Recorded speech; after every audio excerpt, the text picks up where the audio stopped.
దళితుల ఐక్యత రౌండీగైన దళిత బంధుని వెంటనే రౌండీగైన దళిత బంధుని వెంటనే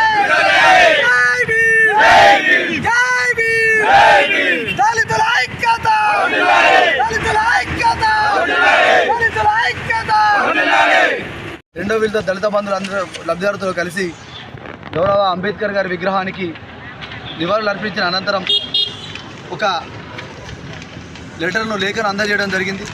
2 నెలలుగా శాంతియుత పోరాటాల ద్వారా శాంతియుత మార్గాల ద్వారా దళిత బంధువులు సాధించాలనే ఉద్దేశంతో ప్రభుత్వానికి ఎన్ని రకాలుగా విన్నపాలు చేసినా కూడా దాని మీద అరకొర స్పందనతో కాలయాపన చేయడంతో ఈరోజు రేపు ఈ మనుగూరు కేంద్రంలో పినపాక నియోజకవర్గంలో జరిగేటువంటి గౌరవ ముఖ్యమంత్రి గారి సభకు మా యొక్క ఆకాంక్షను తీసుకుపోయే విధంగా ఈరోజు మనుగూరు పట్టణ కేంద్రంలో ఈ కార్యక్రమాన్ని తీసుకోవడం జరిగింది.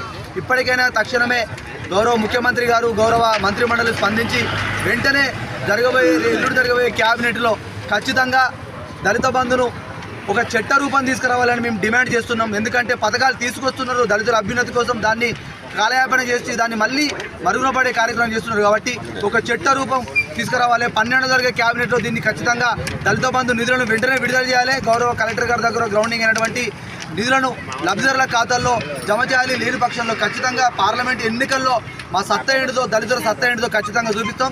ఇప్పటికైనా దళితులను ఒక పార్టీకి ఆపాదించకుండా ఒక వర్గానికి ఆపాదించుకోకుండా దయచేసి దళితులను దళితులుగానే గుర్తించి వారికి కేటాయించిన బడ్జెట్ను వారి కోసం ఖర్చు చేయాలని ఏదైతే గౌరవ ముఖ్యమంత్రి గారు పర్యటనలో స్పష్టమైన ప్రకటనను చేయాలని లేని పక్షంలో ఖచ్చితంగా రాష్ట్ర వ్యాప్తంగా ఆందోళనకు పిలిపిస్తున్నామని తెలియజేస్తున్నాం.